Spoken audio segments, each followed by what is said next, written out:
श्री सद्गुरु महाराज की जय। शांति संदेश जून 2022 ईस्वी। प्रवचन पीयूष। पूज्यपाद महर्षि संत सेवी परमहंस जी महाराज का यह प्रवचन महर्षि में ही आश्रम कुप्पा घाट भागलपुर में दिनांक 18/5/2003 ईस्वी को साप्ताहिक सत्संग के शुभ अवसर पर हुआ था। प्रेषक संपादक। मंगल मूर्ति सतगुरु मिलवे सर्वाधार, मंगलमय मंगल करण विनवो बारंबार। धन्य धन्य सद्गुरु सुखद महिमा कही न जाए। जो कुछ कहूँ तुमरी कृपा, मोते कछु न बसाए। आदरणीय सज्जन वृंद तथा आदरणीय माताओं एवं भक्तिमती बहनों, सच्ची मैत्री समता में होती है, विषमता में नहीं। जैसे कोई दो विद्वान व्यक्ति हैं तो दोनों में परस्पर मैत्री हो सकती है। एक विद्वान हो और दूसरे अविद्वान हो तो उनकी मैत्री टिकती नहीं है। धनी धनी में मित्रता हो सकती है, एक धनी हो और दूसरे निर्धन हो, उनमें मित्रता हो भी जाए तो वह भी निभती नहीं है। दो व्यक्ति सत्यवादी हैं तो उन दोनों की मैत्री निभ सकती है। एक सत्यवादी हो दूसरे असत्यवादी तो वह मैत्री नहीं टिकती। संत कबीर साहब ने कहा है, साचे को साचा मिले अधिका जुड़े स्नेह, साचे को झूठा मिले तड़ दे टूटे नेह। एक नित्य पदार्थ है और दूसरा अनित्य पदार्थ। इनकी दोस्ती सब दिन के लिए नहीं रह सकती। कुछ दिन की दोस्ती रहेगी, फिर वह दोस्ती टूट जाएगी। हम लोगों का शरीर अनित्य है और इसके अंदर रहने वाला जीव नित्य है, जो सदा जीवित रहने वाला है। इन दोनों की दोस्ती कितने दिनों तक निभेगी? एक ना एक दिन शरीर छूटेगा और दोस्ती समाप्त हो जाएगी। सुन काया बोरी चलत प्राण काहे रोई, कहे हंस सुन काया बोरी मोर तोर संग न होई। तो ही अस मित्र बहुत हम त्यागा, संग न लीना कोई। जीव के साथ शरीर का किस तरह का संबंध है? भगवान श्री कृष्ण कहते हैं, जैसे हम पुराने पुराने वस्त्रों को छोड़ छोड़कर शरीर पर नए नए वस्त्रों को धारण करते हैं, उसी तरह यह जीव पुराने पुराने शरीरों को छोड़ छोड़कर नए नए शरीरों को धारण करता है। वासांसी जीर्णानि यथा विहाय नवानि, गृहाति नरोपराणि तथा शरीराणि विहाय जीर्णान्यानि संयाति नवानि देहि। श्रीमद् भगवद गीता अध्याय 2/22।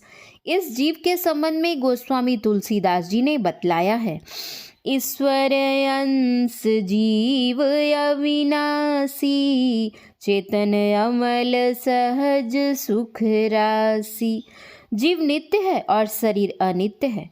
श्रीमद् भगवद गीता में भगवान श्री कृष्ण का वचन है, नैनम छिदन्ति शस्त्राणि नैनम दहति पावक, न चैनम कलेदयन्तापो न शोष्यति मारुत। किसी अस्त्र शस्त्र से जीव को काट नहीं सकते, टुकड़ा कर नहीं सकते। इस जीव को अग्नि जला नहीं सकती, पानी इसे भींगा नहीं सकता, हवा इसे सुखा नहीं सकती। यह अजर अमर अविनाशी है। लेकिन जितने दिनों के लिए इस संसार में जीव और शरीर की दोस्ती है, संसार में हम कैसे रहें? जगत में जीने की कला संतों ने बतलाई है। गुरुदेव महर्षि में ही परमहंस जी महाराज का वचन है, अनासक्त जग में रहो भाई, दमन करो इंद्रिन दुखदाई। संसार में रहो लेकिन अनासक्त होकर। जो आसक्त होकर रहते हैं वे दुख पाते हैं, जो अनासक्त होकर रहते हैं वे सुख पाते हैं। एक वृक्ष है, उस पर बंदर रहता है और चिड़िया भी रहती है। वृक्ष को काट दीजिए, चिड़ियाँ उड़ जाएंगी, उनको कोई दुख नहीं है, लेकिन बंदर डाल पकड़े हुए रहता है। जैसे ही वृक्ष गिरेगा उसके साथ वह भी गिरेगा और उसकी हड्डी पसली टूटेगी। आसक्ति है, पकड़े हुए है तो उसको दुख हो गया। उसी तरह जो संसार को पकड़े हुए रहता है तो संसार छूटते समय उसे दुख होता है, और जो पहले से संसार को छोड़े हुए है उसको कोई दुख नहीं होता। इसलिए संसार में जल जवत रहो, जोंकवत रहो नहीं। गुरु नानक देव जी ने कहा है, जैसे जल में कमल निरालम मुर्गाई न साणे, सुरत शब्द भव सागर तरिए, नानक नाम बखाने। कमल की उत्पत्ति जल से होती है। जैसे जैसे जल बढ़ता है कमल भी ऊपर उठता जाता है। वह जल कमल को डुबा नहीं सकता, चाहे वह कितना भी बढ़ जाए। कमल उस सरोवर की शोभा बढ़ाता है, अपनी सुगंध से चतुर्दिक सुगंधित करता है। उस सुगंध को पाने के लिए दूर दूर से भौरे आते हैं और पराग लेकर जाते हैं। संतजन कहते हैं, तुम भी इस मायामय संसार में जल कमलवत रहो। माया जल तुमको डुबा नहीं सके, और तुम अपने में इतने सद्गुणों को भर लो कि लोग तुम्हारे पास से उन सद्गुणों को ले लेकर जाएं। लेकिन प्रश्न होता है, यह हो कैसे? यानी संसार रूप सागर से ऊपर होने का, पार होने का यत्न, उपाय क्या है? गुरु नानक देव जी ने इसका उत्तर दिया है, सुरत शब्द भवसागर तरिए, अर्थात संसार समुद्र को पार करने के लिए सुरत शब्द योग की साधना कीजिए। जो उस साधना को करते हैं उसमें संसार सागर से उद्धार पाने की क्षमता आ जाती है। श्री रामकृष्ण परमहंस जी ने बड़ी सरल भाषा में कहा है, तुम लोग कटहल की सब्जी खाते हो, कटहल को टुकड़ा करते हो तो क्या निकलता है? उससे दूध निकलता है। वह लस्सा हाथ में लग जाए तो उसे काट भी नहीं सकते हैं। इसलिए लोग कटहल को टुकड़ा करने के पहले हाथ में तेल लगा लेते हैं। जब हाथ में तेल लगाकर कटहल को टुकड़ा करते हैं तब हाथ में लस्सा नहीं लगता है। उसी तरह भगवत भजन रूपी तेल से अपने हृदय को तर लो, भिंगो लो, फिर संसार के कामों को करो तो निर्लिप्तता रहेगी। माया जल डुबा नहीं सकता। किसी सदगृहस्थ ने रामकृष्ण परमहंस जी से पूछा, महाराज आप तो विरक्त महात्मा हैं, भगवत भजन करते हैं, लेकिन क्या हम सदगृहस्थों से ऐसा हो सकता है? हमारे बाल बच्चे हैं, कुटुंब परिवार है, समाज है, जीविका के लिए खेती, नौकरी, वाणिज्य, कुछ ना कुछ करना ही पड़ता है। तो आपके जैसे हम कैसे रह सकते हैं? परमहंस जी ने पूछा, तुम्हारे पास गाय हैं? उसने कहा, हाँ, बहुत सी गायें हैं। परमहंस जी, उन गायों के लिए तुमने क्या किया है? सदगृहस्थ, उनकी सेवा के लिए नौकर बहाल कर दिया है।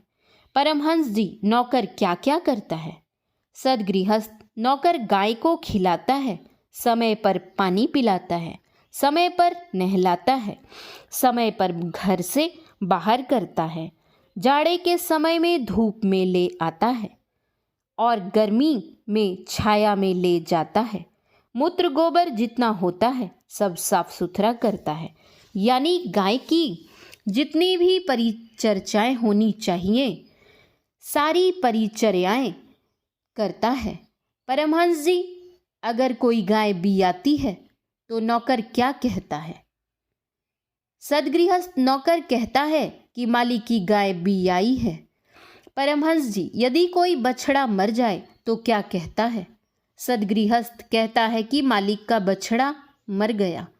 परमहंस जी, नौकर सारी सेवा करता है, लेकिन वह जानता है कि वहाँ उसका कुछ नहीं है। जो है सो मालिक का है। लाभ हानि, दुख सुख सब मालिक का है। उसी तरह यदि तुम मालिक बने रहोगे तो कभी खुश होगे और कभी दुखी होगे। तुम उस सेवक के समान बनकर परिवार की सब सेवा करते रहो, लेकिन मन में जान रखो कि सब कुछ मालिक का है, मेरा कुछ भी नहीं। आसक्ति को छोड़ो, तुम्हें रहना तो इस संसार में ही है, इसे छोड़कर कहाँ जाओगे?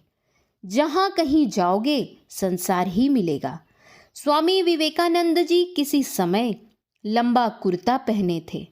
उस कुर्ते में बहुत सी जेबें रहती थीं। उन जेबों में वे अखबार, कागज, कलम, किताब रखे हुए रहते थे। एक बार वे काशी गए। वहाँ बहुत से बंदर हैं। विश्वनाथ जी के दर्शन करके मंदिर से जब वे बाहर निकले तो उन बंदरों के मन में हुआ कि स्वामी जी की जेब में कुछ खाने की चीज़ें हैं। वे बंदर उनके पीछे लग गए। स्वामी जी जा रहे हैं, बंदर युद्ध भी उनके पीछे से जा रहे हैं। स्वामी जी उलटकर देखते हैं कि बहुत से बंदर पीछे लगे हैं। उन्होंने अपनी डेग लंबी की। वे बंदर भी लंबी लंबी डेग करके उनके पीछे पीछे चलने लग गए। अपनी गति में जितनी तेजी इन्होंने की, बंदरगण भी उतनी ही तेजी करके पीछे पीछे दौड़ने लगे। अब स्वामी जी ने देखा कि ये बंदर मानेंगे नहीं, तो इन्होंने दौड़ लगाई। जब इन्होंने दौड़ लगाई तो बंदरों ने भी उनके पीछे दौड़ लगाई। अब जितने अगल बगल के लोग तमाशा देख रहे थे, सब कहने लगे, स्वामी जी रुक जाओ, स्वामी जी रुक जाओ, नहीं तो बंदर काट खाएंगे। स्वामी जी खड़े हो गए तो देखते हैं कि वे सभी बंदर भी खड़े हो गए। इस प्रसंग पर स्वामी विवेकानंद ने लिखा है, संसार से भागकर कहाँ जाओगे? जहाँ जाओगे वह बंदर की तरह काटेगा। इसलिए संसार में रहते हुए अपना काम करो। संतों ने कहा, पानी में नाव रहे, कोई हानि की बात नहीं, लेकिन नाव में पानी नहीं आना चाहिए, नहीं तो वह उसको डुबो देगा।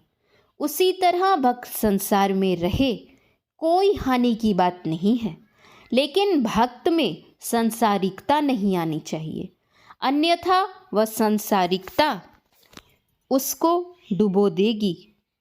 गोस्वामी तुलसीदास जी ने लिखा है, जगते रहु 36वें, रामचरण 6-3। 36 कैसे लिखते हैं? 3 के आगे 6 लिखते हैं। दोनों अंक एक दूसरे के उल्टे होते हैं, और जब 63 लिखते हैं तो 6 और 3 का मुंह एक दूसरे से मिला हुआ होता है। गोस्वामी जी कहते हैं कि इस संसार से तो पीठ देकर 36 की तरह रहो और परमात्मा से इस तरह प्रेम लगाओ जैसे 63 है, अंग अंग में मिला हुआ है। जब तक कोई संसार में अनासक्त नहीं होता है, तब तक भगवत भजन हो ही नहीं सकता। इस विषय पर श्री रामकृष्ण परमहंस जी ने बहुत अच्छी उपमा दी है। उन्होंने कहा कि देहात में माई लोग उखल में धान कूटती है। एक माई ऊपर से चोट देती है और दूसरी माई हाथ से उसको समेटती भी है। कहीं बच्चा पीठ पर आ गया तो उसको भी संभाल लेती है। उससे यदि कोई बात करने के लिए आ जाती है तो उससे वह बात भी करने लग जाती है, लेकिन मन उसका रहता है मुसल पर। उसी तरह दुनिया के सभी कामों को करो, लेकिन मन रखो प्रभु पर।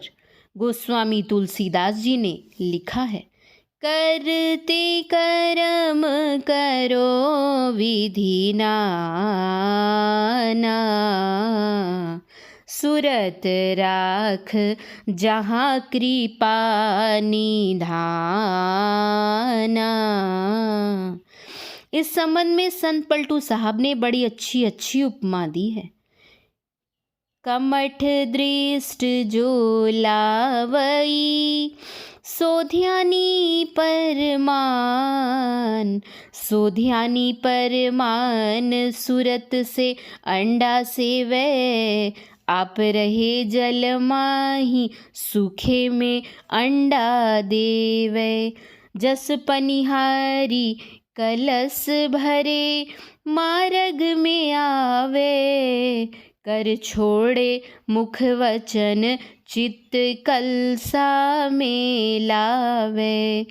फनी मनी धरे उतारी आपू चरणे को जावे।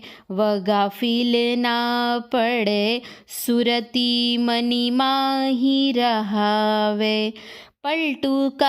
पलटू सब कारज करे सुरति रहे अलगान। कमठ दृष्टि जो लावई सो ध्यानी परमान। वे कहते हैं कि संसार में सांसारिक कामों को करो, लेकिन अपना ध्यान प्रभु पर लगाकर रखो। किस तरह रखो? जिस तरह कछुई रहती है। कछुई रहती है जल में और अंडा देती है थल में। जैसे चिड़िया अंडे पर बैठकर उसे सेती है, उसी तरह कछुई अंडे पर बैठकर उसे सेती नहीं है, वह सूरज से अंडे को सेती है। लोगों का कथन है कि कोई व्यक्ति उस कछुई को मार दे तो अंडे सड़ जाते हैं। कछुई का ध्यान अगर अंडे पर से हट जाए तो भी अंडे सड़ जाएंगे, इसलिए वह सूरज से ही अंडों का सेवन करती रहती है। धीरे धीरे अंडे बढ़ते हैं, पुष्ट होते हैं और फटते हैं। उन अंडों से बच्चे निकलते हैं। संत पलटू साहब का कहना है, जिस तरह कछुई थल में अंडा देती है लेकिन जल में घूमती फिरती है, खाती पीती है, सब काम करती है, साथ ही उसकी सूरत की डोरी सदा अंडे से लगी रहती है, उसी तरह तुम संसार के सब कामों को करो, लेकिन कछुई की तरह सूरत को प्रभु में लगाए रखो। संत कबीर साहब ने कहा, जो गुरु बसे बनारसी, शिष्य समुंदर तीर, एक पलक बिसरे नहीं, जो गुण होए शरीर। गुरु जहाँ कहीं भी हो, शिष्य की सूरत डोरी इष्ट पर लगी रहनी चाहिए। दूसरी उपमा पलटू साहब ने दी है पनिहारी की। यह आज के ज़माने की बात नहीं है, पलटू साहब के ज़माने की बात है। उस समय के लोग बाल्टी में रस्सी बांधकर कुएं से पानी निकालते थे, तब पानी मिलता था। पूर्व के ज़माने में पनिहारी बाल्टी, घड़ा और रस्सी साथ लेकर सुदूर कुएं पर जाती थी। पानी भरकर एक घड़ा वह माथे पर रखती थी और दूसरे को कांख में रखती थी। दाहिने हाथ में पानी से भरी बाल्टी और रस्सी लेती थी, बाएं हाथ से कांख के नीचे घड़े को दबाकर रखती थी। सखी सहेली से बातें भी करती जाती थी, किंतु सिर पर जो घड़ा रहता है उसको वह सूरत से पकड़ी रहती है। इसकी उपमा देकर संत पलटू साहब कहते हैं, जस पनिहारी कलश भरे, मार्ग में जावे, कर छोड़े मुख वचन चित्त कलसा में लावे। अर्थात सिर के घड़े के साथ उसकी सूरत लगी हुई रहती है। उसी तरह तुम संसार के कामों को दोनों हाथों से करो और अपना ख्याल प्रभु पर लगाए रखो। भगवान श्री कृष्ण ने अर्जुन को उपदेश दिया है, तस्मात् सर्वेषु कालेषु मामनुष्वर युध्य च। युद्ध का मैदान है, आमने सामने का समर है। शत्रु की ओर से जो तीर आ रहा है उससे अपनी रक्षा करनी है और अपने तीर से शत्रु की जान लेनी है। इस प्रकार मैदान में कितनी अवधानी की आवश्यकता पड़ती है। फिर भी भगवान कहते हैं कि मेरा स्मरण करो और युद्ध भी करो। अर्जुन के सामने तो कुरुक्षेत्र का मैदान था और हम लोगों के सामने जो कार्य क्षेत्र है वही मैदान है। कार्य क्षेत्र में कार्य की संभाल करते हुए प्रभु पर अपना ध्यान लगाए रखें। तीसरी उपमा वे देते हैं सांप की। जंगल में मनियार सांप होता है। जब कुछ रात बीत जाती है तब वह भोजन की तलाश में बिल से बाहर निकलता है। उसके मुंह में जो मनी रहती है उसको वह निकाल कर रख देता है। उस मनी का प्रकाश दूर तक फैलता है। उस प्रकाश से आकर्षित होकर कीड़े मकोड़े आते हैं, सांप उनको खाता है। इस प्रकार सांप का ध्यान सतत मनी पर लगा रहता है। मणि के प्रकाश में घूम घूम कर भरपेट खा चुकने के बाद वह उस मणि को मुंह में लेकर बिल में चला जाता है। संत पलटू साहब की इस वाणी में 3 तरह की उपमाएं हुई। पहली उपमा में कछुई और उसके अंडे में दूरी की है। दूसरी उपमा में घड़ा पनिहारी के साथ है और तीसरी उपमा में सांप प्रकाश में घूमता है। मतलब यह कि पहले मानस जप करो और इस तरह से करो कि तार टूटे नहीं। इष्ट कहीं भी हो, लेकिन जप का तार टूटना नहीं चाहिए। यह है कछुवी की उपमा। दूसरी उपमा में घड़ा पनिहारी के अंग संग ही है। उसी तरह जो तुम्हारे इष्ट हैं उनका मानस रूप तुम्हारे अंग संग है, उस पर ध्यान लगाओ। यह है मानस ध्यान। तीसरी उपमा में सांप प्रकाश में आहार करता है। उसी तरह से तुम्हारी साधना इस तरह की हो कि तुम्हारे अंदर प्रकाश उत्पन्न हो जाए। उस प्रकाश में अपने को रखते हुए जागतिक कार्यकलापों को करो। जैसे बाहर के प्रकाश में बाहर के कीड़े मकोड़े जलकर नाश होते हैं, उसी तरह जब तुम्हारे अंदर प्रकाश होगा तो उसमें तुम्हारे अंदर के कीड़े मकोड़े काम क्रोध लोभ मोह मद मात्सर्य राग रोष ईर्ष्या द्वेष आदि सब जल करके समाप्त हो जाएंगे और तुम्हारा भविष्य उज्जवल होगा। इस प्रकार मानस जप, मानस ध्यान और दृष्टि साधना की क्रिया संत पलटू साहब बतलाते हैं। चौथी क्रिया के संबंध में गुरु नानक देव जी की वाणी आपने सुनी। जैसे जल में कमल निरालम मुर्गाई नैसाणे, सुरत शब्द भवसागर तरिए नानक नाम बखाणे। अर्थात संसार में जल कमलवत रहते हुए नादानुसंधान करो। इन चारों क्रियाओं को करते हुए इस संसार में रहो। तुम्हारे दोनों हाथों में लड्डू है। संसार में जीवन यापन के लिए कुछ न कुछ उद्यम जरूर करो, चाहे कृषि करो, वाणिज्य करो या नौकरी करो, पर मुखापेक्षी मत बनो। जीवन बिताओ स्वावलंबी, भरम भाणे फोड़ी कर। महर्षि में ही पदावली। जो तुम्हारी योग्यता है उस योग्यता के अनुकूल काम करो, अपना जीवन निर्वाह करो और साथ ही परिवार का भरण पोषण भी करो।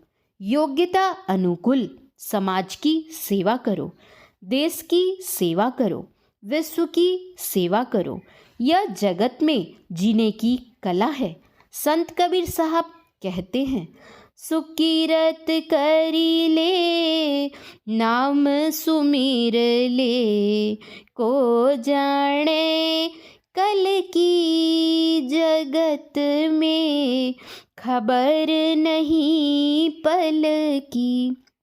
अच्छे अच्छे कर्मों को करो, सत्कर्मों को करो। जो सत्कर्म करने वाले होते हैं उनका शरीर भले ही छूट जाता है, लेकिन वे अमर होकर संसार में रहते हैं। चाहे वे दीनहीन हो, गरीब हो, पर चरित्र जिनका पवित्र है उनकी गुणगाथा उसके दुश्मन भी गाते हैं। अतएव अपना चरित्र पवित्र रखो। इस प्रसंग में एक पौराणिक कथा याद आती है। जब लक्ष्मण के द्वारा इंद्रजीत मारा गया तो उसके सिर को रामदल में रख लिया गया था और धड़ को लंका भेज दिया था। उसकी दाहिनी भुजा को काटकर उसके अंतःपुर में फेंक दिया गया था। अंतःपुर में भुजा पहुंचती है। सुलोचना देखती है कि यह तो मेरे पति की भुजा है। युद्ध के मैदान में जाते समय मैंने इस भुजा की पूजा की थी। जब उसके मन में यह निश्चित हो गया कि ठीक ही वह मारा गया है, तो वह अपनी सास से कहती है कि मैं सती होऊंगी। मेरे पति का सिर तो रामदल में है, उसे मंगा दीजिए।